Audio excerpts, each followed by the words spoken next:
the box? Who's in the box? What's in the box? I'm not gonna hurt you. I'm just gonna bash your brains in. No. Be afraid. Be very afraid. Hi, I'm Chucky. Wanna play? Oh, no tears, please. It's a waste of good suffering. You're staying. This isn't a democracy anymore. This is now the United States of EMZT Radio. They mostly come at night. Mostly. Welcome to another episode of EMZT Radio. I am Bane Hellborn with my partner, the infamous MJ. That's right. Mr. J is back. Mr. J, hello. Mr. J. Mr. J. It's Bloody Valentine week. Mr. J. Bloody Valentines. Oh, God. I just realized something. The day we're releasing this podcast, go to the store. It's half-price chocolate. It's the best time to get it. Half-price chocolate, baby! I live for February 15th and November 1st because that is when candy is half off. That's right. Love the half off candy.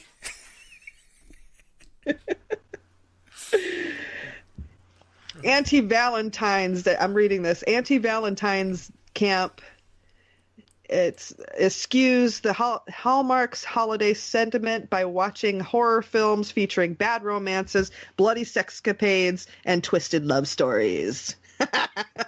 Nice. Twisted love stories. Gotta love... this is the perfect time to watch revenge movies. Like Last House on the Left. Oh... like the original? Oh, it's brutal. The original. So we have, we actually get to do movie reviews in the open this week. We do? We do. Because we have friends that are out and about this weekend. As a matter of fact, when we're doing this, Mad Monster Party is this weekend. When you hear it, it's the February the 16th. Is when it is, and you watched one film and I watched another film. Mm-hmm. The name of your film just escaped my mind for 5 seconds there. Monkey Farm. Monkey Farm. Because Monkey Farm. My brain doesn't function. Tell me a little bit about that film, and then I'll tell you about Fireside Tales. Yeah, I decided to go for the found footage creature feature is what it is. It starts off, there's a documentary film group doing a film project about animal testing research.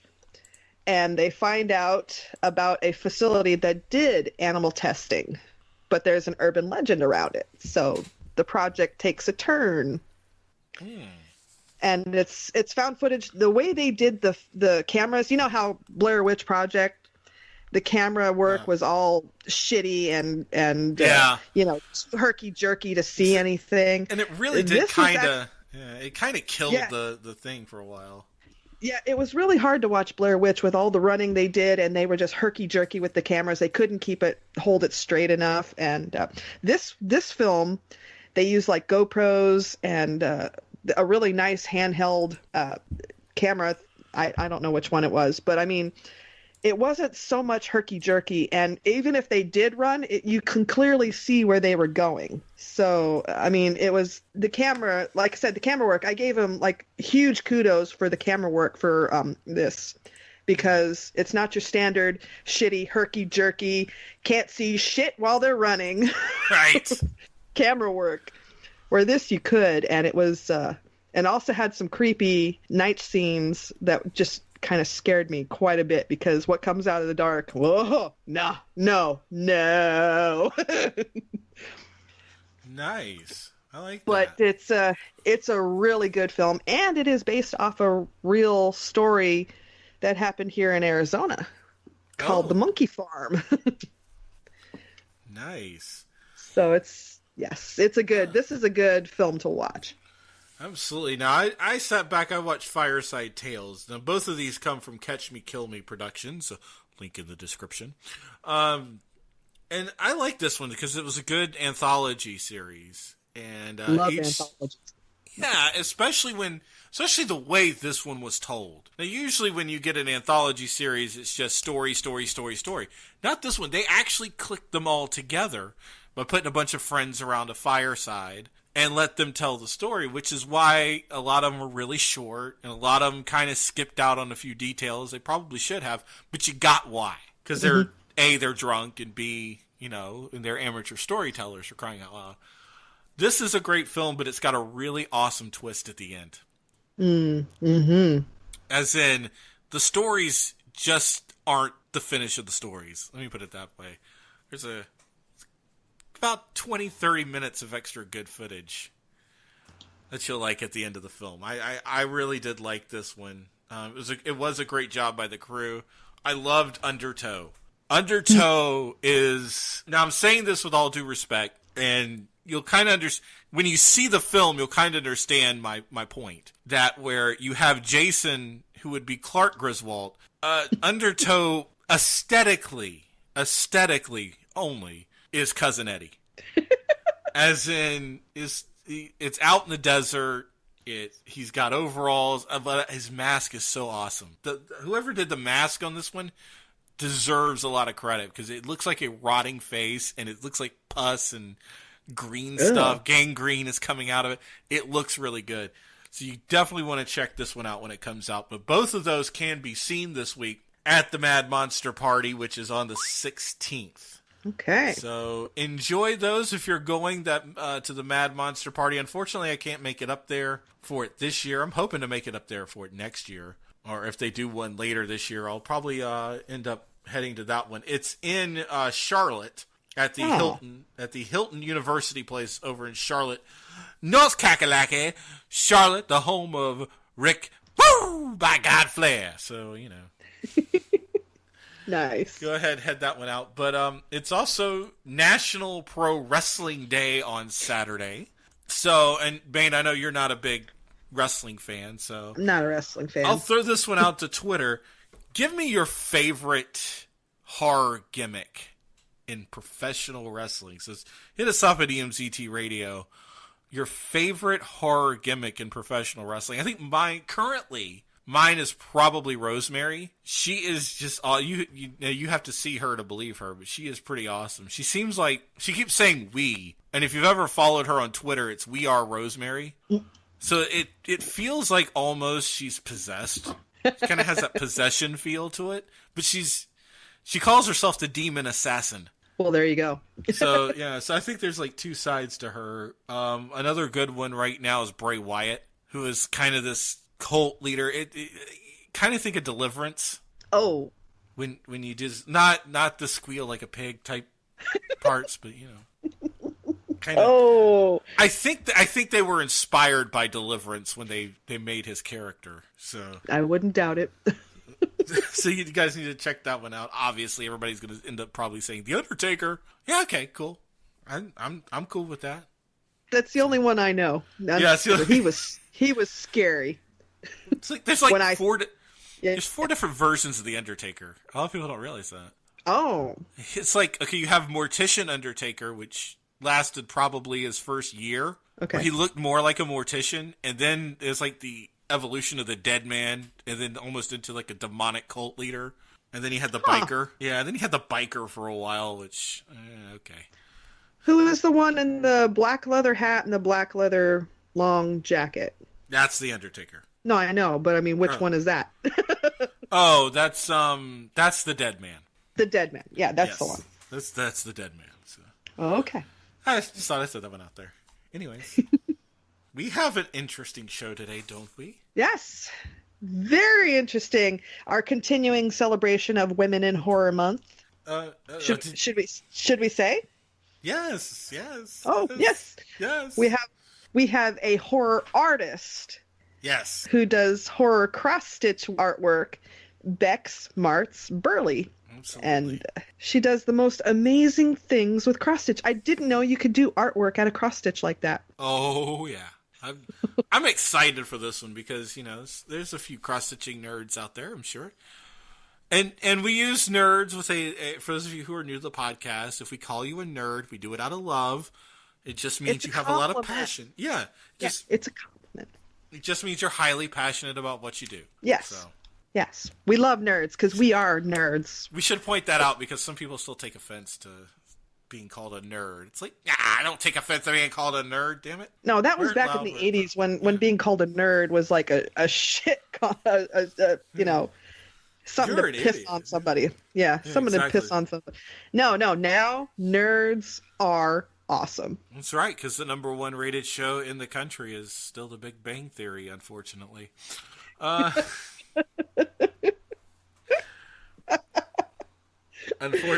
really used the term unfortunately there. Yeah. But anyways, yes, we're going to talk to Bex here in a little bit. So let's party down with some tunes, shall we? On EMZT Radio. We are the undead, immortal.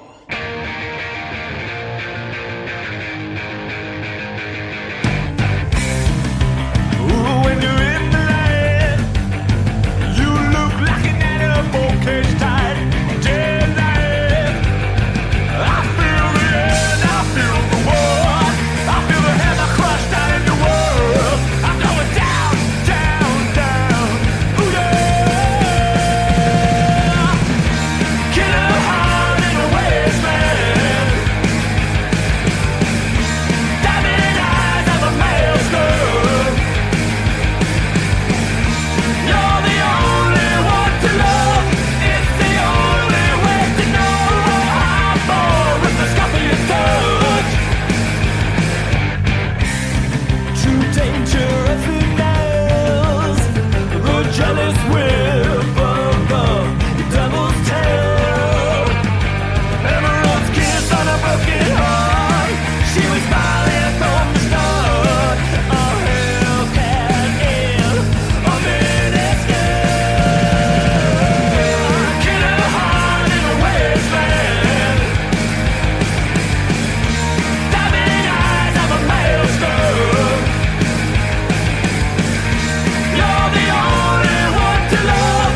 It's the only way to know. I'm born with the scorpion touch.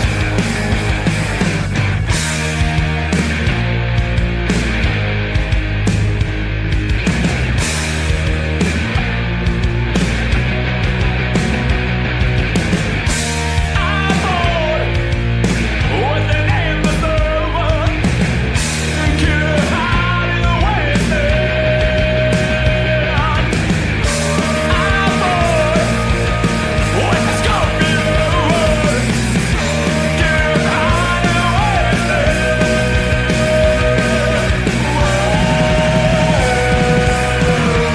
a heart in the wasteland. Get a heart in the wasteland. Diamond eyes of a maelstrom. You're the only one to love. It's the only way to know. I'm born with the scorpion's touch.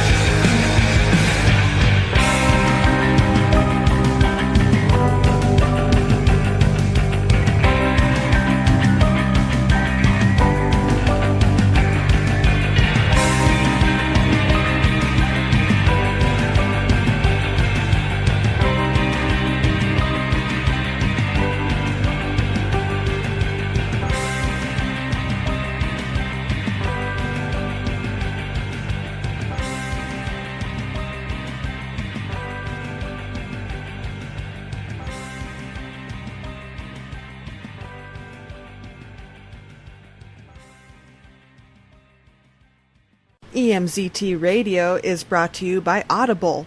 Get a free audiobook download and a 30-day free trial at www.audibletrial.com/EMZT.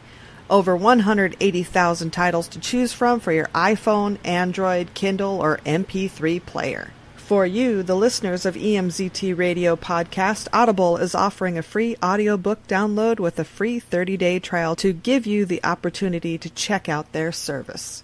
That's audibletrial.com/EMZT. Hey Insaniacs, this is V from Creeping Beauty, and you are listening to EMZT Radio. From an article from horror-movies.ca, Woman power in horror movies. Top 10 female horror roles. Ever since horror movies, a certain label has existed. The women play the damsel in distress, and the men typically are the heroes of the day. But as the years pass, horror has changed. This mantra that once existed has long disappeared. Since the 70s and before, the woman protagonist has become a more prevalent figure. Ripley from Aliens and many others have shown the typical formula can be changed. Recently on HorrorMovies.ca, a thread brought this matter to attention. It primarily was discussed a particular film, Jennifer's Body, and its lack of sales amid which the main star, the notable Megan Fox, was citing many factors to its failure. In addition, it was brought up as to what movies best depict women in empowering roles in terms of both strength and heroism. There are plenty of examples. Labyrinth, Thelma and Louise, hell, even Matilda hits on the idea that these, of course, are more the mainstream movies. But then the question becomes, what are some of the best examples of horror films that place a woman in a position of power? So after the thread, the author decided to conduct their own research. An actual number of horror movies where the woman is the dominant figure actually surprise them. They are diverse, different, and provide a unique insight into film. So here's the list of best horror movies that promote woman power. Number 10, All the Boys Love Mandy Lane. Odd one to make the list. Perhaps, but in the end, this almost brilliant example of girl power in a movie. The title alone makes it a given, but respect has to go to the movie itself, which doesn't use other horror movies to be effective. The end effect of the movie is particularly jarring, and for that reason this movie deserves to make the list. Number 9, Resident Evil. Alice, the all-action female starlet. This movie caused a divide when it came out, and understandably so. While it can never compare to the game itself, the all-female lead in Mila Jovovich is what makes it worth watching. With some excellent gore and some great fight scenes, this is a girl power flick. It may have the tough males, yes, but in the end, Alice is the main star because of her. That is why this, by and far, a girl power horror film. Number 8, Species. They could have put Scream or any countless others here, but instead opted for a classic sci-fi horror we all are well acquainted with. Syl is a beautiful but deadly creature. Throughout the movie, she uses her feminine and beauty to lure those she wants into a false sense of security. It's woman power in its rawest form, and it's a movie that sells because Henstridge creates a character we should rightly dislike, and yet find ourselves torn. It's a fantastic gem that spawned plenty of other Species film, but for this list there was only ever one that could top the list. Number 7, Carrie. Rather an odd choice given the ending, but still a worthy addition. We know the story of Carrie, what she endures at home and what she has to deal with at school. And yet throughout she stays strong-headed, shows she is capable of looking out for herself, and of course she has a special gift. Sissy Spacek played the role fantastically and actually did a good job of making the character from Stephen King's story her own. Pure woman power horror? This can remain up for discussion. But it deserves that honor, and we can only hope that you guys think so too. Number 6, Ginger Snaps. Does this film really need an introduction? The entire film from beginning to end is a metaphorical message of female and teenage puberty in its ugliest form. It's about two sisters, one, as we know, who transforms throughout the movie into a werewolf, and her sister who has to find a way to deal with the problems. You want a better example of women power in a horror movie? You're looking at it. Gore and gristle aside, this is one of the more powerful female horrors in the last couple of years. Number 5, Teeth. This movie might not be well-renowned outside of horror circles, but for a low-budget indie production, it is big on both heart and the message it conveys. Jess Weixler, as Dawn, was a quiet revelation who created a big splash and was one of the best things to promote this film. As woman power goes, she really was in a movie that gave plenty of it. Definitely a film with bite. Number 4, The Descent. This was a strong follow-up to director Neil Marshall's Dog Soldiers. With not a male in sight, only little at the very beginning, this is complete woman power. Women turning on women, monsters in the dark, and a claustrophobic atmosphere all make this a must-see. So far, we have seen a plethora of differently themed horror movies topping the list. Some you might agree with, some you might not, but there is no denying their impact on the genre, their use of the term woman power. So without further ado, here's the top 3 woman power horror films. Number 3, The Silence of the Lambs. Let's take away the fact this causes divide over its specifics as horror and just focus on a few facts. It's a cannibal film. It has truly horrific moments of horror, and it gave us one of the finest female protagonists in movie history, Clarice Starling. Her intellect against Hannibal's is a compelling dynamic. Their interaction and struggle for control really gave the film a sense of realism and soul to the characters. In a movie where many men largely dominate, Clarice provided one of the brightest spots and show us that woman power can exist on an intellectual level as well. This film deserved to be at number 3. Number 2, Halloween. If we're discussing the power of women, then it would be regrettable to have a lot of feminine heroes and not include Laurie from Halloween. We have Michael Myers and Dr. Loomis, so it's quite male-dominated, but Laurie shows us that you can fight the bad guy and win. Myers aside, Laurie's character is powerful and becomes memorable in its own right. The ending is curious, but there is no denying this is one kick-ass version of woman power. Number 1, Alien and Aliens. Of course, the supreme choice is Ripley of Aliens. Never has there been a better case of kicking ass, in space no less, and showing the aliens that you don't mess with us. Why it works, of course, is due to several reasons. The first is the sense of entrapment. In space, you do not have anyone you can turn to. No authority figure, so it's down to you and only you to do something about the danger that awaits you. The second and smartest choice was letting a lot of the males be the first to bite the dust. They could have very easily let Ripley die and given the main lead to a male instead, which originally was the plan, believe it or not, but in the end they made the smart choice of keeping her as the only one left. Weaver plays the strong female lead perfectly and might even be considered the finest example of woman power in horror. No other movies have portrayed a female character of such formidable substance.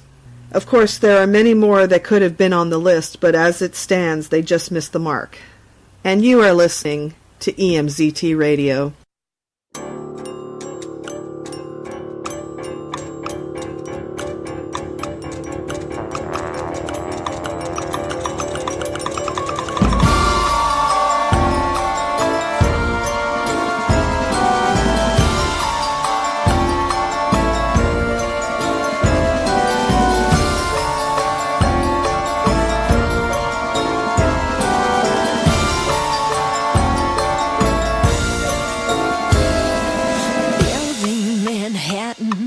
A gold streak of brilliance. Why should we see the grayness of skies, leaving our haven for a few extra shillings? The old Brothers Grimm comes to mind, where the fisherman follows his wife.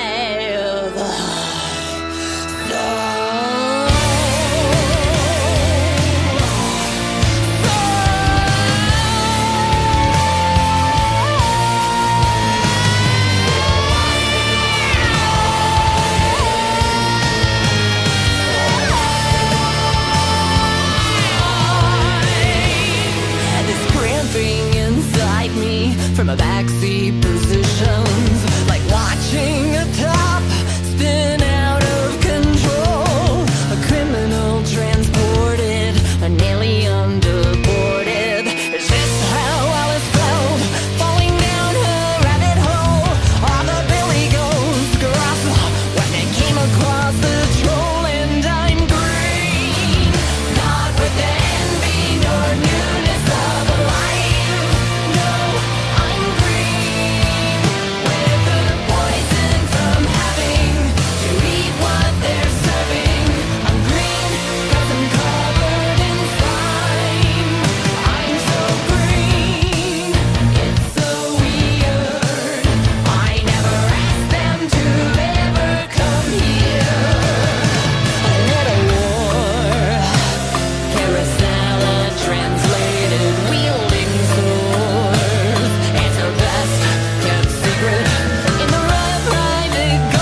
Can I loosen the rope that's strangling you?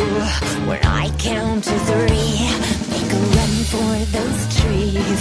This lesson in progression's cut off at its knees. Their black has turned green. Their black has turned green. They're green. Not with envy, no newness of life. No, they're green. With the poison from having to eat their own servings. They're green from sleeping in their spine. They're so green, it's their turn. They are green with the fate they deserve. Now everyone's green. Everyone's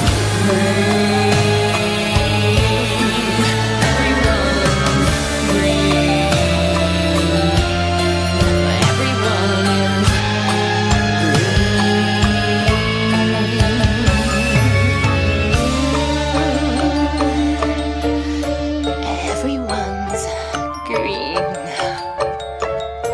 Such a cold streak of brilliance. Such a gold streak of brilliance. You love midnight movies, don't you?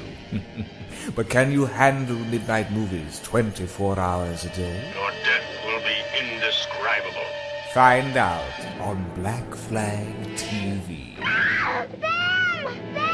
The first viral television on the web.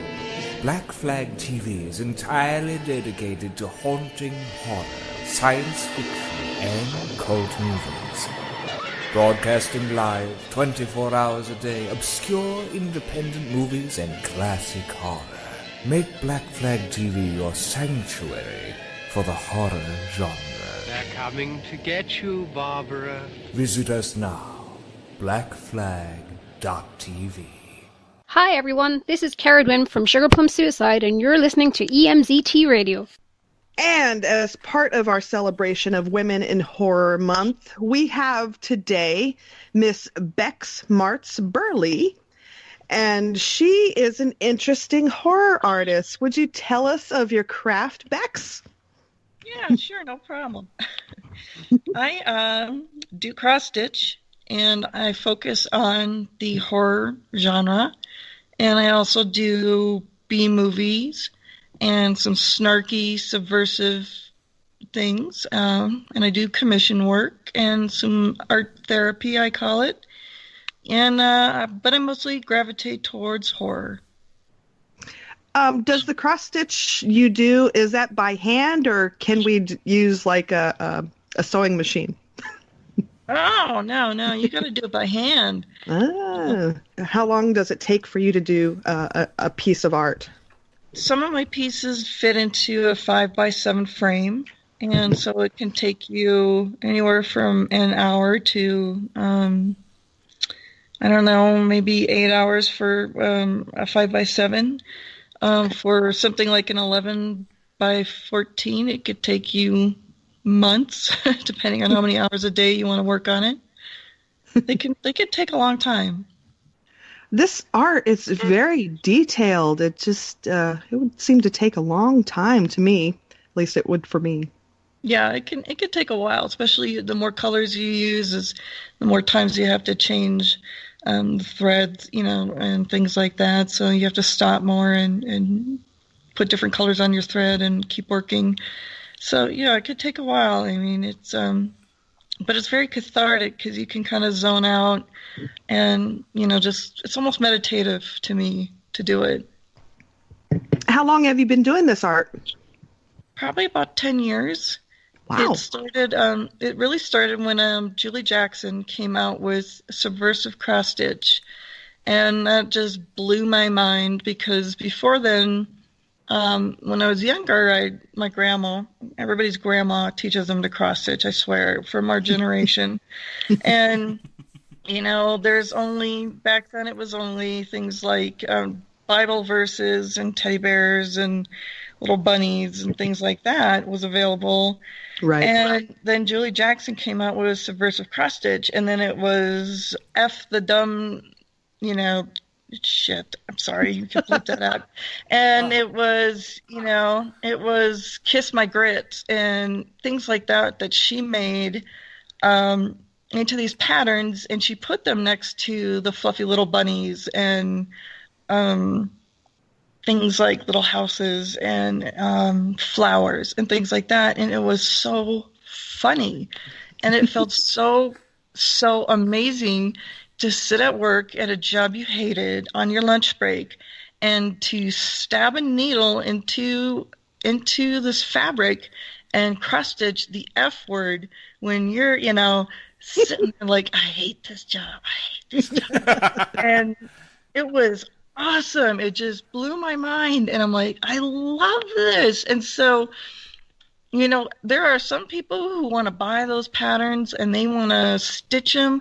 And then there's people like me who want to create our own patterns. Mm-hmm. And so I took off from there, creating my own patterns. And then I kind of started, I got a software pattern maker, and I just kind of took off from there and making my own patterns. And I started kind of mimicking what she did, but then I was like, I don't want to do anything like what other people are doing. I want to do something that's more like reflects my personality. And that's kind of how it came to be.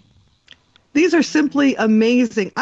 I'm loving your little logo for your Etsy store, Demon Monkey Craft. Where did you come up with this logo? It's a little red devil monkey holding a needle while reading the Necronomicon on a spool of red thread. Love it. Well, that I unfortunately don't have the ability to draw. Oh. So my girlfriend, Terry Heinemeyer, which if you go to my website, demonmonkeycraft.com, and you look in the upper left-hand corner where my logo is, you will see a link to her Twitter page. And she is amazing at drawing. And you can see all her stuff. Lou Temple, she's a big fan of Lou Temple, and we met him when Walker Stalker came to Denver.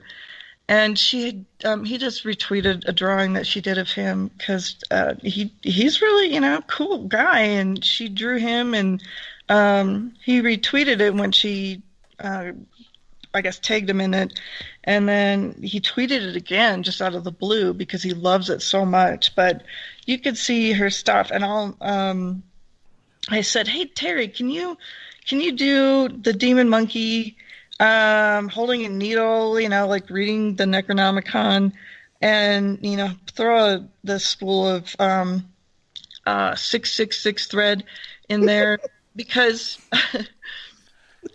because the let me take a drink here. Okay. The company that I use for my thread is called DMC, and I was trying to figure out what to call my company when I rebranded. So I played off of DMC, and now I'm like doing the acronyms, and I'm like Demon Monkey Craft. Yeah, that sounds good. So that's how I got Demon Monkey Craft. And the color I use a lot is this certain kind of red.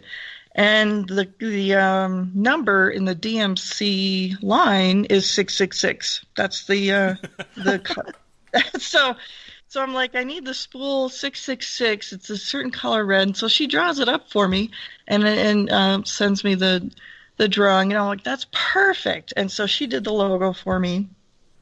And she also drew up a lot of the designs for my book that is coming out this spring.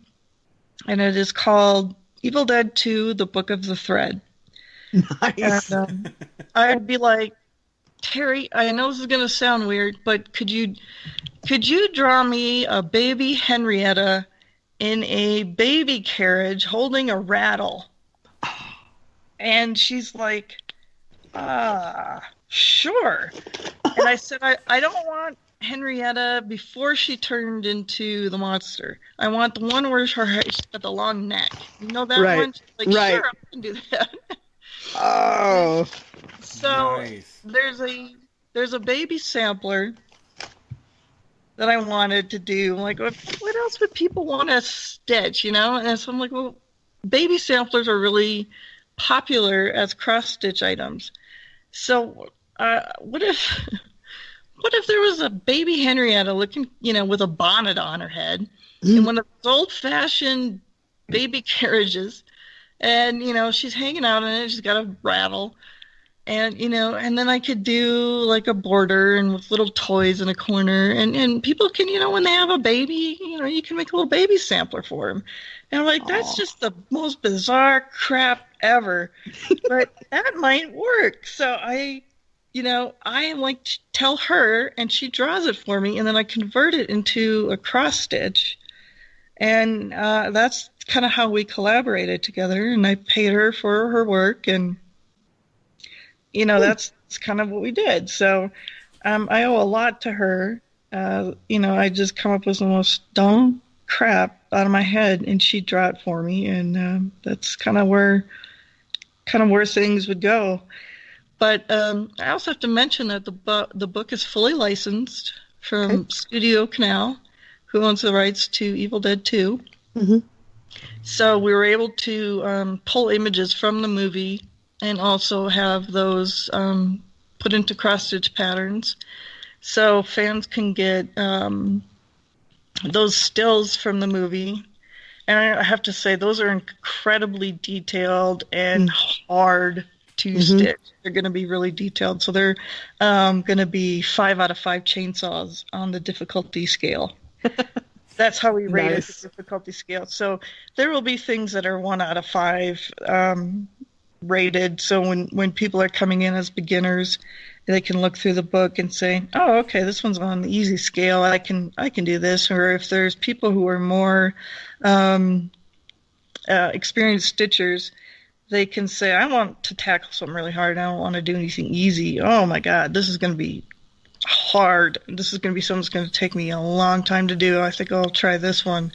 So there's something for everybody that wants to learn how to stitch to people who already know how to stitch. So it's going to be a pretty cool book. And Source Point Press, the publisher, has an amazing guy, Josh Warner, who makes his own comics, and he's a really talented artist himself. He's doing the graphics for the pages and everything. So it's going to be a really cool looking book. It's in itself, just with his graphic design on it. So it's worth the wait. We're hoping it'll be out here in a couple months. There was a Kickstarter for it, and it was fully funded. So, oh wow, I'm really excited about it. Where will the book be available? The first people to get the book will be everybody who bought in on the Kickstarter, and then it'll be available for everybody else through Source Point Press. And we're hoping if people go to Barnes & Noble and say, hey, I want you to order this book, then Barnes & Noble will start carrying it. But I believe it'll be through Amazon as well. So, and then I will be going to different like comic stores that, you know, carry horror books and horror graphic novels and stuff around the country, and seeing if they will let me do book signings and maybe some cross-stitch demos, and seeing if they'll, you know, in turn carry it, because Source Point Press is primarily a graphic novel and comic book publisher. You know, but they're taking a risk with me and seeing how this goes. See if they'll get into kind of this new kind of wave of horror craft and, you know, alternative crafting kind of thing. That's kind of, you know, coming out now. That it's been going around for a while. But, you know, when I approached them, I'm like, this is so weird. There's a lot of risk with this, but I invested in it myself. And when I invested in it, too, it took a lot of the risk away from them. So, you know, we're kind of feeling out the waters here. I wonder if you could contact Dark Delicacies. Have you heard of that store down in Burbank area? No, but I will make a note of that. Dark Delicacies. Yeah. Del Howison. He's the owner. He does a lot of. It's a store dedicated to all types of horror. I wonder if he would be interested in that. I don't know. I'm gonna have to get you to write that down for me. Get that in an email? Probably? Yes, absolutely. Yeah. I was just thinking about that because Dark Delicacies, they do all sorts of. It's a total horror store. They do everything from books to apparel to everything, and they have people go into the store all the time. I was just thinking about that. That would be perfect. Yeah. Yeah, okay. There's a horror store like that in Fort Collins, Colorado that I'm already going to. So anything like that would be, perfect. They have a horror store in Fort Collins? Yeah, it just opened last year sometime. And he does movie showings, and he has all kinds of, any kind of paraphernalia to horror that he shows there too. But they do a lot of movie showings. And I'm like, it's like 2 hours away from where I live. I wish I was closer because I'd be there all the time. Blowing my money, He's sweet, but yeah. Wow. That's amazing. Matt, do you have any questions? Yeah, you said earlier you've done B movies. What kind of movies have you done? Like, we know you in anything, or because I'm a B movie junkie.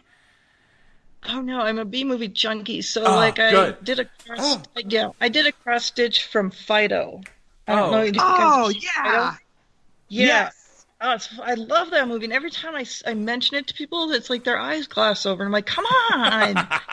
Why didn't you watch this? This is a fantastic zombie movie. If anybody loves zombies, Fido is one of my top, at least one of my top 10. You have to see that movie. So is Timmy in trouble, Fido? Where's Timmy?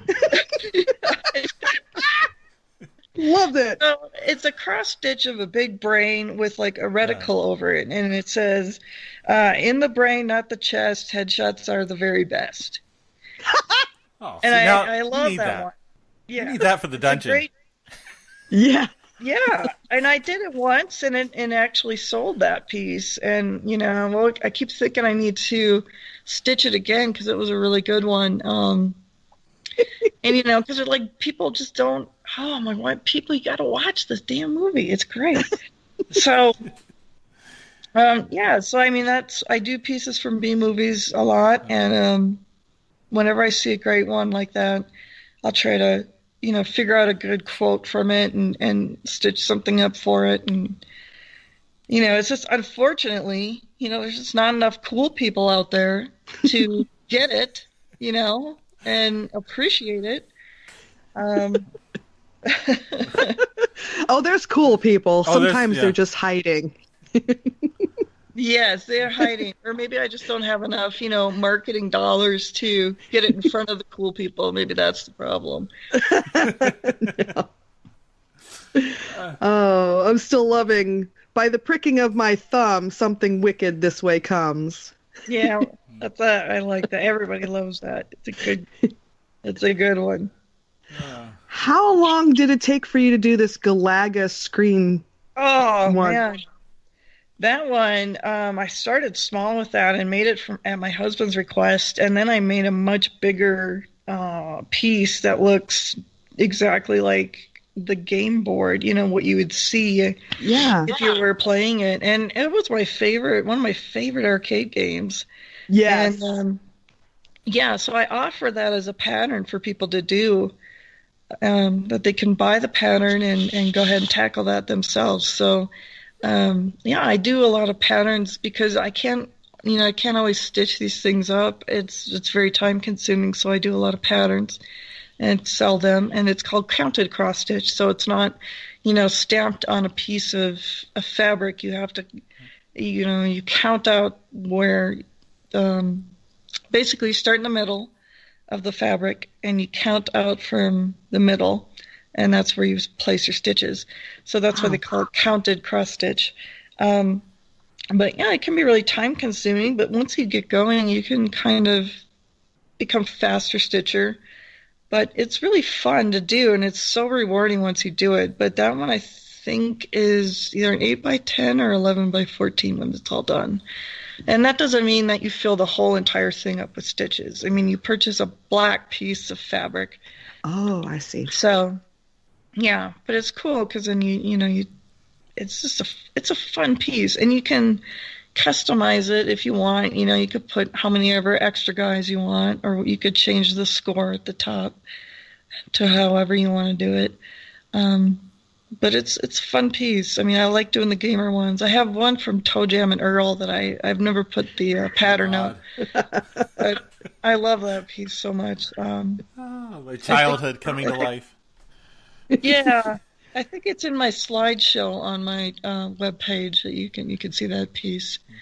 Those are fun. You just kind of do them for the fun of it, and half the battle is trying to make the pattern too. It's really hard to get it done just right, and sometimes I will spend 10-hour days just staring at the computer, making tiny little adjustments on these little pixels, trying to get it just right. It takes a long time, but the last piece I finished, it took me forever to make the pattern. And that piece is hanging right now in LA at the Hive Gallery. If anybody's in LA, go check it out. Hive Gallery, downtown Los Angeles. It'll be there till the 25th, unless somebody buys it.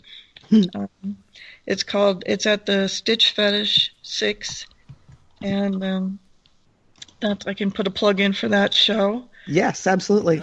Yeah, so that's got a completely different meaning outside of horror. It's Stitch Fetish is kind of more fleshy, bodily, having to do with things like of the flesh. Nice. And mine is more about kind of the Garden of Eden, and there's just a little bit of boobage showing, so it's not too. It might be a little controversial, but it's not, pornographic or anything. And some of the other ones are definitely, I don't know, they're definitely a little more not safe for work. Okay, we'll go with that. Yeah. Okay. So, just know that going in if you want to go see it. Yeah, we probably should have told her she could cuss on this thing. Oh yeah, let it fly, Bex. Let it fly. Oh, thank the fucking stars! Woo-hoo! There she goes. Oh my God, so hard. My 6-year-old hears everything, so. She's pretty like, that's just how Mom is. I can't say it, but Mom does. And Dad. Okay. All right. Thank goodness. There we go. So, is there like are you part of a horror crafting community? Is there such a community going on like that? Like a guild or something? Or, no. Just a group. Like a new subcategory for horror crafts? Well, I know there's people who do it. You kind of know a couple people who do, just maybe by what their work looks like. There's a book called Twisted Stitches, and the name escapes me of the man who did it. But I don't know if he's still crafting or creating. He's from the UK, so it's kind of harder for me to keep track of his work. So there's people who do, who make their own patterns, and they do make their own art. A lot of it's centered on, like Jason or Freddy, it's like Hollywood stuff. And, like mine's Bruce Campbell. I do a lot of Bruce Campbell because I'm in love with Bruce Campbell. Nice. But my next project, I'm really trying to do more original horror that's not movie or character related. Mm-hmm. Trying to go for more what's in the imagination. I'd like to get to be more original than taking things out of what you see on film. But it's there's people who do it. I think my book of patterns is going to be the first book of patterns that's truly the first woman doing a book of patterns on horror and film. I think I haven't seen anybody else do it, so I'm pretty excited about that. But the thing is, I don't think that horror craft is taken seriously as an art form. And that bothers me because you know how it's so hard for especially cross-stitch to be seen as an art form instead of craft. And there's always that thing you see in the art world as craft being art. And it's always kind of like a snooty thing, you know? Yeah, but crafting can be an art because you're creating. So I consider it art. Yeah, it's definitely, I think if people are doing a pattern, say, of something they buy in a store and stitching it up, and is that art? You know, that's kind of the gray area. Versus, you know, an artist taking days or weeks to make their own pattern, and then stitch it and frame it and present that as art. There's a big difference, I think. But in horror, if you're doing that and creating something that's horror, I still see a big snub in the people who do the same thing that I do, but I do it as horror. It's still not really seen as art. And so I'm still working to change that. Do you think it's because there's like very few who are doing this, so that's why it's not being taken seriously? Maybe, but it's also, it seems like the genre. I mean, look at how it is in the Oscars. Yeah. It's the same, it feels like the same thing, you know? It's like horror is never taken seriously as an art form. It seems like everywhere. Yeah. And I don't really know why that is. Is it because it's too icky and people don't want to see that ickiness as art? Do we not want to admit to ourselves that being, you know, killing or maiming or being scared out of our wits is an art form? I don't know. Wow. Well, maybe because, horror shows the ugliness in people sometimes. Yeah, exactly. And that people are drawn to watching that. What does that say about us that we're so drawn to watching that? And is that we don't want to confront that part of us that is drawn to watching these things, but yet we can watch a show, you know, or a movie that, you know, is a war movie where all these people are being butchered and whatnot, and it can win a bunch of awards still, you know, because it's all this humanity and us confronting all this, you know, humanity and I don't know, whatever. But in a horror movie, you know, is a redemption sometimes in a horror movie? I don't know.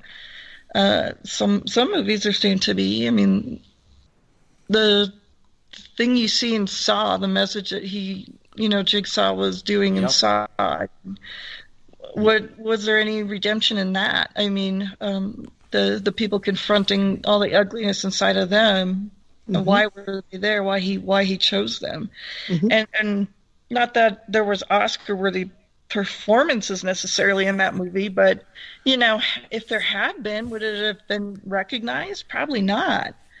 So that's the stuff that kind of gets me, and I'm kind of wondering, is that why in even our artwork, is that why it's not recognized still? So it's kind of big questions, you know, and that we have to, you know, battle through to try to be recognized as artwork, art forms, and artists. Right. And I got a friend that does, you know, art therapy. I honestly think that this would be perfect for something like that. You know what I mean? Yeah. Yeah. Give her the email. Yeah. Yeah, exactly. Yeah. The reason I really let the horror part take over in my business is I was trying to do all these things that I need to kind of go with the flow of what everybody else is doing because that's what's going to sell. And then I had a full-term stillbirth. My son died before he was born. Oh. And I just dove head first. I rebranded, and I decided to go with what I was best at, and that was my horror work. And I just went dark with it. You know, I started doing like the Nosferatu, and I went with the Bela Lugosi vampire, and I started just going and I'm like pushing myself to do stuff I hadn't been doing, but I wanted to do, and trying to get better. And that was 3.5 years ago, and I knew, and my goal was I wanted to be published someday. And so I just kept working really hard at it, and I kept asking for feedback from my mentor, who is Jamie Chalmers, who goes by Mr. X Stitch. And if you look him up, he's brilliant, and he's very well known in the cross-stitch world. He just launched a magazine. He's just published a book last year. He is just really well known. He's over in the UK as well, but he has done a TED Talk. He's just really, really well known. By the way, the guys who cross stitch and embroider are called man-broiders. Man-broiders, awesome. You know, he's like, there's got to be something for, you know, men who are straight that stitch, you know. We're man-broiders. So anyway, he's always been a friend and kind of a mentor that I kind of fell in with. And I'd always like give him stuff to look at. He'd be like, and being British, he's very forthcoming and straight with his criticism, with critiques or whatever. So it would be kind of cutting and brutal. But it was what I needed to hear to get better. And I still need to hear those things because I'm not nearly as good as a lot of the artists are. And so I would take that feedback and I'd keep working and work. It took years to even get to this point. And I just went with it. And it was very therapeutic. Very therapeutic. And for anybody who, you know, is like me, who says, man, what a shitty day. I need to watch some people just get cut the fuck up on a horror movie. You know? Yes. And it's what is on Shudder, what is on Netflix. I am going in and I am not coming out until I watch at least 2 movies of good goddamn bloody horror. And that's how cross-stitch feels too, when you get a good pattern that, you know, is like a bit dark on the dark side. And I think there's a market for that. People need that, you know? Not Definitely. just stitching the word fuck, but does it, you know, have a nice bloody pattern to stitch out and hang on the wall and put it with their horror collection, you know? Absolutely. Wow. So you're basically a pioneer in this area, is what you're doing. Oh, God, I never really looked at it that way, but yeah, we need this stuff, you know? Yes. So, I wonder if there's a way we can find more these type of artists with the cross stitching. There's got to be more.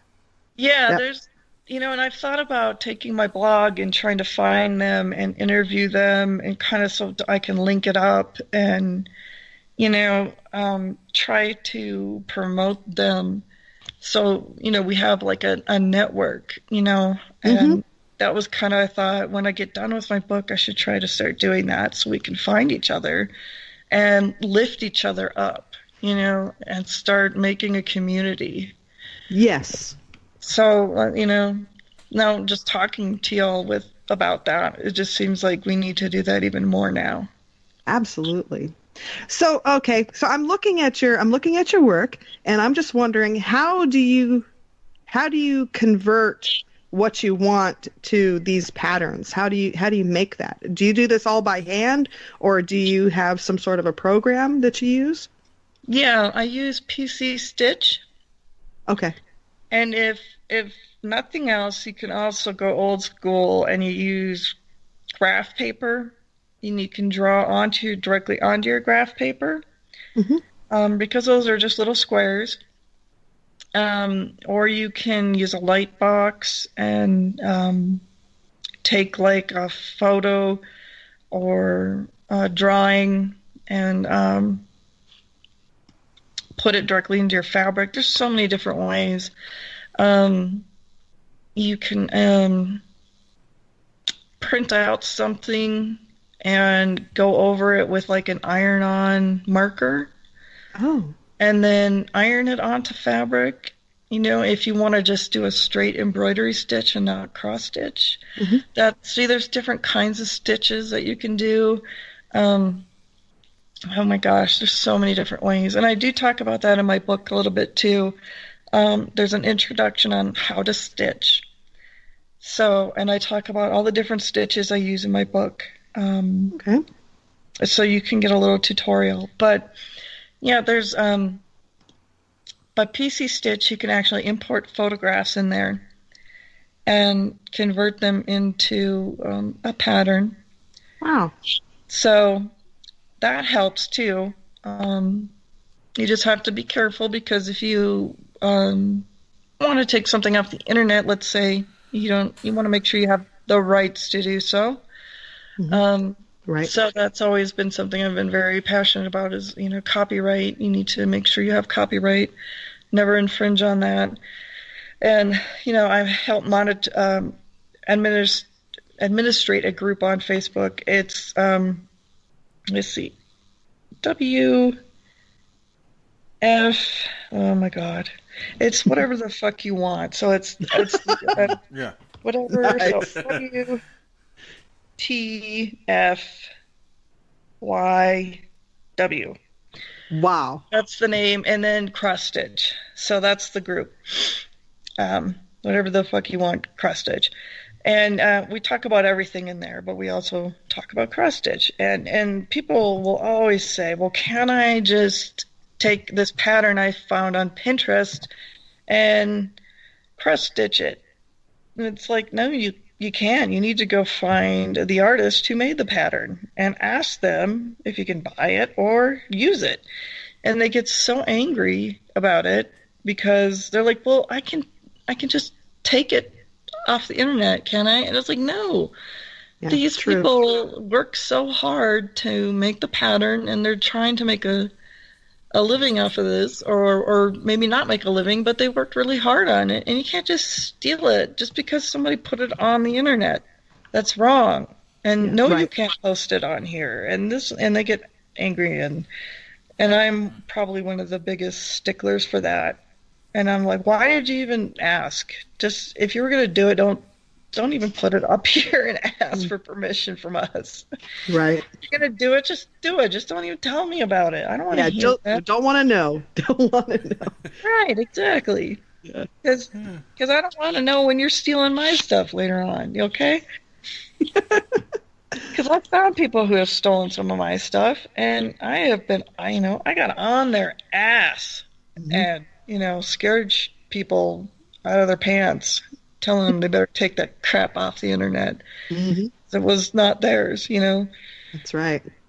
Don't steal other people's stuff. Come on. Right. Come on. So if you're going to take, a picture of Mickey Mouse and put it through PC Stitch, don't put it on the internet later because Disney will come after you, and Disney is scary. Yes, they are. Right. Yes. Don't put it up on the internet and show it off that you stitched it, okay? Just don't. Yeah. Well, this is amazing. So I'm understanding that your favorite horror movie is Evil Dead? Yes. Evil Dead. Bruce Campbell, and I am actually doing a giveaway on my Facebook page for Demon Monkey Craft. If I can get my page to 1,000 likes, I will have a giveaway for season 2 of Ash vs. Evil Dead. Oh, nice. Yes, so I'll do 3 sets of the season 2. So I'm trying to get more likes up there, so by the time the book comes out, then I can have a little more exposure on social media. And Yes, but I just love Bruce Campbell. I love all his work. And I first, of course, found out about him when I saw Evil Dead 1 when I was a child, and that tree scene was so horrible. Oh my God. And then you're like in 5th grade, and you're like, what just happened to that poor lady? Yeah. I asked her about that. Did you? I got a chance to ask her about that tree rape scene, and she said that she just got rid of the Dutch elm disease like a couple years ago. Oh my gosh. That's hilarious. Oh yeah, it was. That's a horrific scene. Wow. Sam Raimi, yeah. Yeah, where did he? Was he just laying in bed one night and said, would make a terrific scene in my movie as if I'd have this woman running out through the forest. She's captured by a tree. And then several trees. Yeah. She got gangbanged by trees. I know. Dear God, yes. This would be fantastic for my movie. Oh. What a sadistic mofo. I mean, really. Oh. Lord. God. Yeah. So do you have what was the last horror movie you've seen recently? Oh my goodness, what did I last watch? Over the weekend I watched The Gate. I hadn't seen that. From like the 80s with Stephen Dorff. Oh, yes. Yes. I had not seen that, and my husband was like, "You didn't see this?" He's like, "Oh, you're gonna love it." And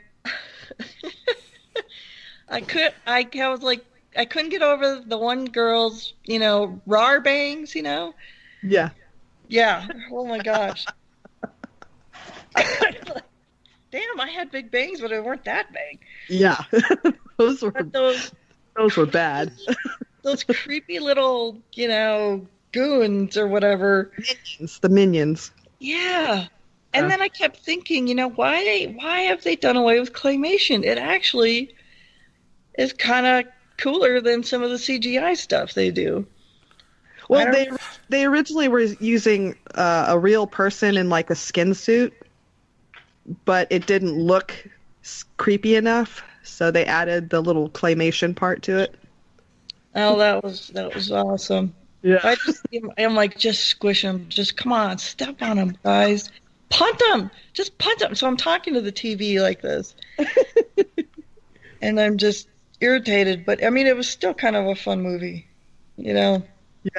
Oh, yeah. That was one of my favorites from when I was younger. And there's also a part 2 to it. Oh, my word. Really? Without Stephen Dorff. But, yeah, there's a part 2 to it. God. Damn. It just took me back. I'm like, I remember having boy kids in my class with those haircuts. Yeah. Oh, wow. Is there any current horror movies that you'd like to watch? I want to find out what this whole what's the movie I keep seeing ads for that is supposed to be Hereditary or something? Oh yeah, that's right. That? I want to find out what that's all about. How it's supposed to be like the scariest movie of all year. So I keep watching the trailer and I'm like, what the hell is this supposed to be about? So I've got to see it. Yeah, that's one I don't know about. Yeah, I don't know. I gotta see it.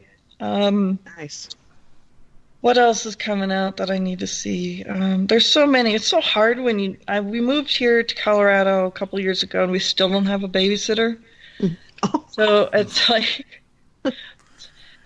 I'll have to wait for it to come on demand. I'll have to wait for it to come on demand. So what kind of so if you're at home, what kind of horror channels are you watching at home? Definitely doing anything that's on, Netflix and Amazon and Shudder through Amazon. I do those. Ooh.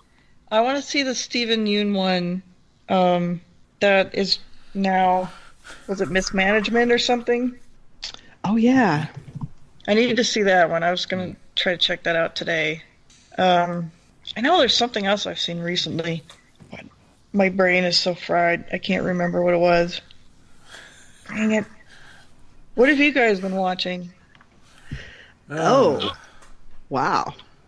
Yeah, mostly Netflix. I've been doing Netflix, getting through like series of the originals, Vampire Diaries. I found a new one called Dead Set. It's from the UK. It's a zombie one where like the first zombie apocalypse happens near a TV station where they're doing their version of Big Brother, and everyone's trapped inside. It's really creepy. Yes. Oh, nice. That is really good. That is really good. And there's Ripper Street, which is all about the Jack the Ripper. I missed that one. I missed that one. That one went through like a couple seasons, I think. Yes. That one's very good. Yes. I like that one. Oh, yeah. Yeah. I've gotten addicted to that Swedish horror show. I don't know if anybody's seen it. It's called, I said it last week, remember? Trying to remember the pronunciation. It's like Jordan or something? Jordan Scoot? Yeah. Yeah, Jordan Scoot. That is freaking awesome. I love that show right now. That's on Shudder, right? It is on Shudder. Yeah. Yes. First two, both the seasons are on Shudder. It's absolutely amazing. The shooting is amazing. This is the third straight week I've talked about that. Mm-hmm. Is it subtitled? Yeah, it's subtitled. Yes. Because it's Swedish, right? Yeah, or Norwegian. It's Swedish, but it goes through ITV, I think, in England. Okay. I want to say it's ITV or there's another distributor in England. But yeah, it was on British TV for a while. Actually, it is still on British TV. Oh no, the other movies I watched over the weekend was The Collector and Collection. Yes. Yes. Yes. I hadn't seen the first one, but I'd seen the second one, so I watched them back to back. I can't find The Collector. I've been wanting to see that because all I've seen is The Collection, and they're like, he's done this before. I'm like, where? Yes. There's one you can get. It's on Amazon through Shudder. Okay. So I watched through there, and then I went to Netflix to watch the other one. Okay, I'm gonna have to go back to Shudder then. Yeah, I hadn't seen that first one before, and it's really good. Yeah. Oh, do you have a type like a favorite genre of horror? Like, you know, there's slasher, there's supernatural, is there a favorite that you like? I think I like everything except like Hostel type movies. Oh yeah. Yeah, not really a fan of the torture porn so much, but yeah, I love the supernatural ones, and I love zombie stuff. I have to say, I've never really grown out of the zombie ones. Probably love them more than the vampire ones. The ghost ones are really good, but they have the tendency to go bad. Yeah. It's always like once they reveal the entity, it just kind of like goes to poop, like House on Haunted Hill. Right? Yes. Oh man, so good until they, show the entity, and it was like, this is stupid. But yeah, I like pretty much everything. Just really like. I like the revenge flicks too. Where you have, the bad guys kind of get their ass whooped at the end. Mm-hmm. Those are pretty good. Yeah, so I like a lot of it. Yeah, I'm a fan of Pluto TV, and they have a horror 24/7 channel, and they've been playing Sleepaway Camp series. Ooh, Pluto TV! I haven't heard of this. Yeah, it's free. It's a free TV app, and I have it on my PlayStation. Yeah. Oh my god, I must find this. Yeah, it's free. It's called Pluto TV. They do all sorts of free stuff, but they have this. It's called Horror 24/7 channel. Oh my God! It's awesome. They play all sorts of series. What was it? Was it around Halloween or around Christmas? I think it was, where they played the hell out of Last House on the Left. Yes, I think it was Christmas time. Oh, yeah. Oh wow! Yeah, I must have watched it 4 times. That's a movie I have a hard time getting through. It's just too brutal. Yeah. I mean, that was the closest to real rape you're going to see on a horror movie. It's too brutal. Yeah. Yeah. Because I saw an interview with Wes Craven where he said they originally took out a bunch of stuff because the ratings board kept saying, well, you got to take this out. You got to take this out. So they took out all the good stuff. And then something happened. And Wes Craven said he ended up putting all that stuff back in, and nobody knew about it. Oh my God! Yeah, it's like they got the rating, and then he just snuck it all back in or something. Yeah, I think that was the story. Yeah, and left it because then the ratings crew never went back through it. So it's like, it's too rough for me. Yeah, that was one I saw once, and I could, it's like, okay, I've seen it. That's about it.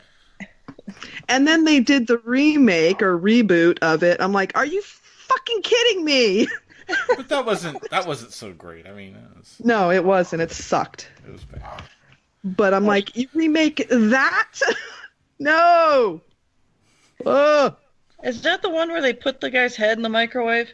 No, I'm not. No, I don't think so. God, I wonder which one that was then. That sounds good too. Yeah. Wow. Stick your head in the microwave and give yourself a tan, right? Yeah. It was like this guy did something really bad to their daughter, and at the end the parents got his head stuck in a microwave somehow, and that's how they took care of him. Wow. Yeah. It was a really good revenge thing. Wow. How could you do that? I don't know how they got his head in there and managed to operate the microwave. Maybe I dreamed that. I don't know. There's a new cross-stitch pattern. I'm kind of liking where this is going. I just sit back and let the magic happen. Maybe there were some cameras in the microwave too, recording it and reporting back to the NSA or something. I don't know. Oh dear. Do you have anything else, Matt? I guess at this point, just remind everybody where they can get your stuff.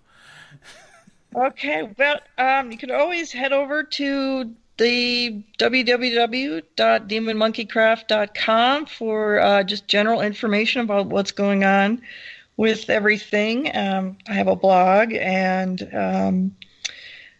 there's a link to my Etsy there, as well as the Facebook page. Just search for Demon Monkey Craft. And the book, we're looking at, March or April, hopefully. And that is the Evill Dead II, the Book of the Thread. And we're through SourcePoint Press, so you can always check with them, too, if you're looking for updates on that. Aw. Thank you, Bex. Thank you, guys. And good luck to you. And we've been talking to Bex Martz-Burley from Demon Monkey Craft. Be sure to go check out her book when it comes out. Evill Dead II, The Book of the Thread. That sounds like a fun read. Definitely. You're going to love it. It's not just for sitting on the toilet. It's for crafting, too. Nice. Oh. You are listening to EMZT Radio. Come and let your ears bleed.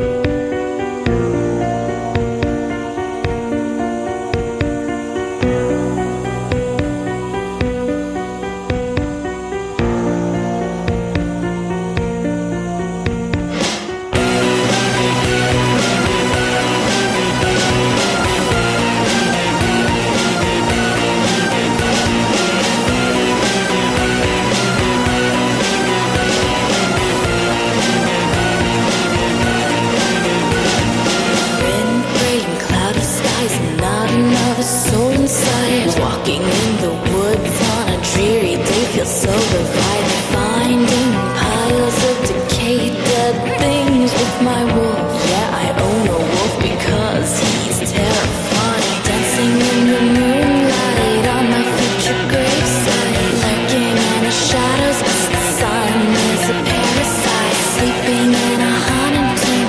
Midnight is my afternoon. I'll scare you in an instant as soon as you see my living room.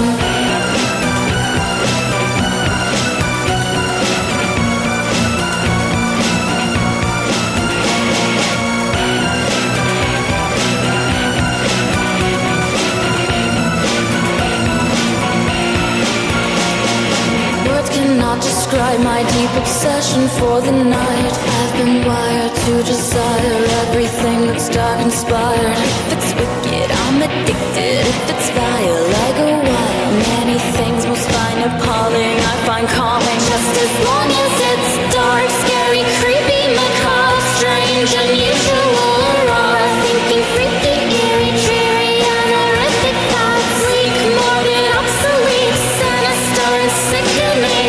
It's unnerving how disturbing, on the scene for anything dark.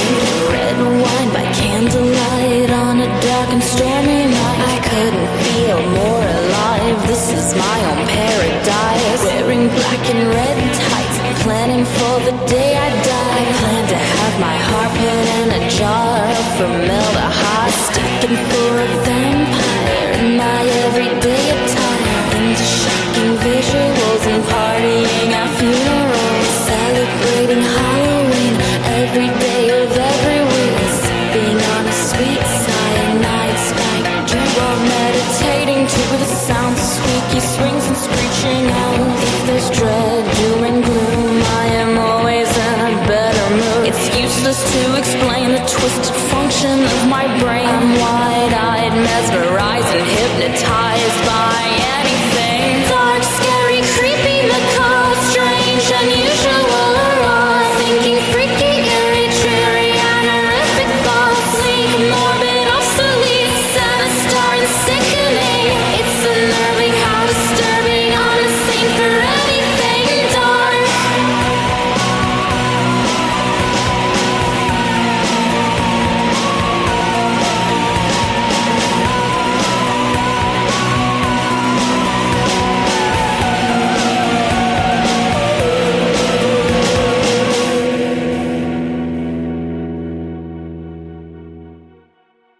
Hi, this is Dr. Death and Mr. Vile, and you are listening to EMZT Radio.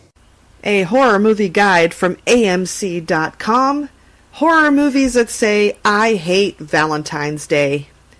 Real love may not always be perfect, but it looks pretty good when set next to the mad, bad romances that drive movies like My Bloody Valentine and Return of the Living Dead 3. Number 17, White of the Eye, 1987.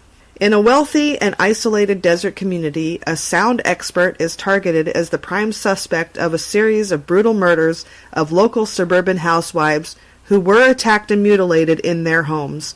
As he desperately tries to prove his innocence, his young wife starts to uncover mysteries of her own.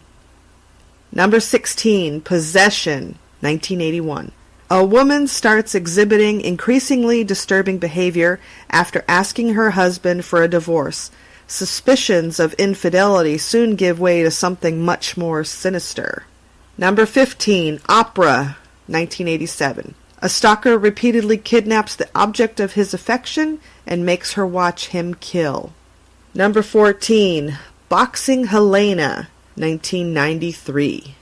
A surgeon becomes obsessed with the seductive woman he once was in an affair with. Refusing to accept that she has moved on, he amputates her limbs and holds her captive in his mansion. Number 13, Dead Ringers, 1988. Twin gynecologists take full advantage of the fact that nobody can tell them apart, until their relationship begins to deteriorate over a woman. Number 12, Crash, 1996. After getting into a serious car accident, a TV director discovers an underground subculture of scarred, omnisexual car crash victims who use car accidents and the raw sexual energy they produce to try to rejuvenate his sex life with his wife. Number 11, Shivers, 1975. The residents of a suburban high-rise apartment building are being infected by a strain of parasites that turn them into mindless, sex-crazed fiends out to infect others by the slightest sexual contact. Number 10, Valentine. 5 women are stalked by an unknown assailant while preparing for Valentine's Day. Number 9, Videodrome, 1983. When he acquires a different kind of show for his station, a sleazy cable TV programmer begins to see his life and the future of media spin out of control in a terrifying new reality. Number 8, The Collector, 1965. A shy butterfly collector locks a girl in his basement, so she'll learn to love him. Number 7, High Tension, 2003.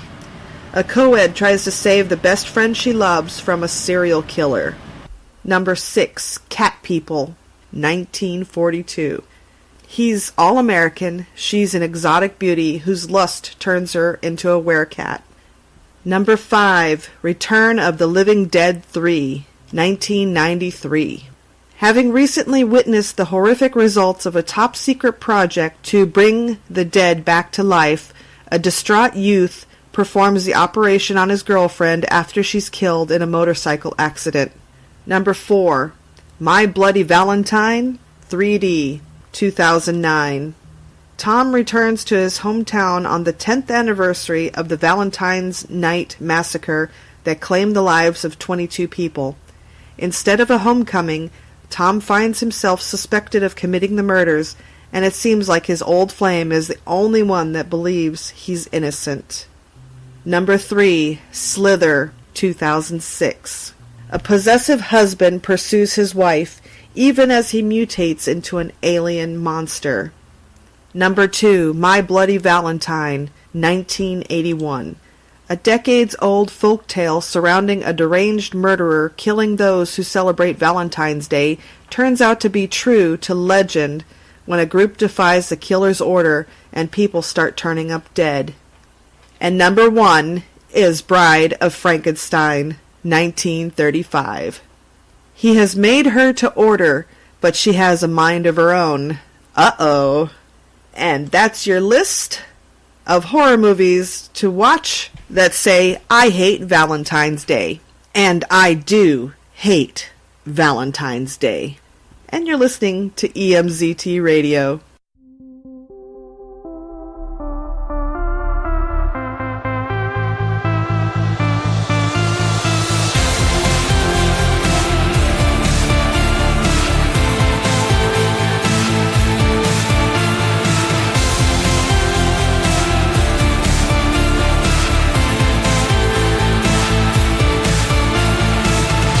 If I open my heart, my purest part, they will see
This is EMZT Radio.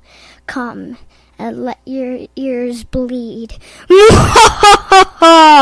And that wraps up another episode of EMZT Radio. Thank you to Bex Martz-Burley for coming on and talking to us about her demon monkey craft. Demon monkey craft? That's the horror cross-stitch art. Absolutely. And again, if you got any projects you need for us to promote, we're here to promote you. Think of us as a PR agency if you want to. Haha. Anyways, you can do that. Hit us up, mailbox at emztproductions.us, mailbox at emztproductions.us, mailbox mailbox at emztproductions.us. There you go. How long was I saying dot? Like every time? It doesn't matter. No, you didn't. You did it right the first 2 times. I did it right the first 2 times. I just said, mailbox dot. So there goes. Have you ever had that where your brain is just like disconnected from your body? Yes. I've been having that experience all day. That's me trying to get up and remember where the hell I am. Yeah, that's me about 2:45 every morning. So what the fuck? Why am I dressed? It's 2:00. Oh shit! Yeah, I gotta go to that fucking place called work. I like my job. Apparently, they like me so much they pay me to show up. So, yay! See, that's how people should look at a job. It's like these people like you enough to where they'll pay you to show up. So that's a new way of looking at things. Yeah. Yeah. So there you go. There's your positivity for the week. So take that sunshine and shove it up your ass.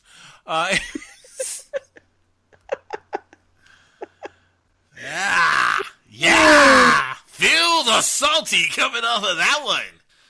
All right. And remember, it's Women in Horror Month this month, yes. So do try to find more horror projects that have women in it or who contributed to it, and yes, maybe go, that is awesome, because it is awesome. Yes, and remember, don't make it just 1 month. Do it every month, and support everybody. For God's sakes. If you got the money and you like the project, just throw, a lot of these people on Patreon, and we do it too, you could throw $1, $5, they don't care. Yeah. It's $1, $5 closer to their goal. And speaking of Patreon, you can get us at EMZT Radio on Patreon as well, and on Maker Support. Remember, $1 is $1 closer for Bane and I to do this full time and give you better horror content and a lot more other stuff. We're hopefully going to start the Let's Play series soon on the EMZT YouTube. I'm considering Fallout New Vegas or Zombie. I haven't decided yet. I'm not really good at Zombie yet, but I've just kind of cracked into it. It's an older game from 2014, I think 2014 or 15. Okay. I'm just not good at it yet, so... I mean, I'm not saying that I wouldn't show a game where I fuck up a lot because, I'm a big fan of Fallout, where apparently I get killed a lot. But, anyways, Zombie's a pretty good game so far. You tool around London. I'm interested to see how far this goes. Xbox got in touch with us this week. What? Well, yes, but it because I kind of tweeted at them first. Oh. They're asking if we can play Friday the 13th. So we might be doing a live mixer with Friday the 13th. Well, then again, we might not. But we will. I will be on Mixer because I don't think is Mixer on PS4 or PS3. Can you get Mixer support? No. I know you can get Twitch support. Yeah, I can try. I know Mixer is kind of owned by Microsoft, but we do have a Mixer channel and a Twitch channel, which we're working on right now, getting some rights and working with some people to bring you 24/7 content on that channel as well. So, huh? Yeah, Mixer's more of a Microsoft thing anyway. So, Oh, I thought it. Yeah, I thought it says PlayStation. I mean, you could do it, but I mean, you know, it probably would be easier for you to get on Twitch. Who knows? Yeah, because they, you know, Microsoft. I'll say this though: Xbox has made it like a pain in the butt to get on Twitch now. Yeah. Because but then again, you get on Mixer the same way you used to get on Twitch on Xbox. I get it though, because Microsoft owns. I've said it 4 times already, I know, but Microsoft owns Mixer. So. Yeah. There's some cool shit on Twitch though. I hooked up my PlayStation for to Twitch, but I mean, all I can do is just, you know, watch the videos and chat. That's all I can do. Yeah. There's some awesome stuff though on Twitch though. Oh yeah. I bet you watch the Bob Ross channel a lot. And... No. You remember the old Carl Sagan shows? Yeah. The Cosmos with Carl Sagan? Yes. Somebody runs that 24/7 now. What? Yeah, there's a Cosmos channel that goes 24/7. And they have a cooking channel and Buzzer, the over the air game show channel, actually has a channel on Twitch. Oh man. That's why we got to get in on this. Yeah, the things you find on all these places. It's funny. So again, you know, like I said, hit us up on Maker Support and Patreon. You get the same perks either way, so it doesn't really matter where you give to us. Basically, you know, like I said, we're looking to do things. We're looking to do more projects, especially in the way of the old Bizarre TV on Roku. Unfortunately, you know, she died over the holidays. We talked about this a couple of episodes ago, but yeah, she was kind of an inspiration to me as far as what I wanted to do on Roku and that sort of thing. So I was really sad to hear her pass, but that's kind of what we want to do. We want to give indie filmmakers a chance and indie shows and horror shows a chance to have their own channel, really. Yeah. Just to get more exposure, because more exposure is great exposure. Anyway, you look at it. So, anyways, I've rambled on for too long. So, have we done enough damage for the day? I think we have. Facebook, Twitter, YouTube, Twitch, Mixer, Maker Support, Patreon. You know how to do it. Links in the description. The links to all of what you hear on EMZT Radio are always in the description. So please do that. Please go to these people's websites and support them, because they took the time out to send us projects for us to talk about on EMCT. So please do that. And I guess I'm done now. I'm done rambling. And stay tuned for another episode of EMZT Radio.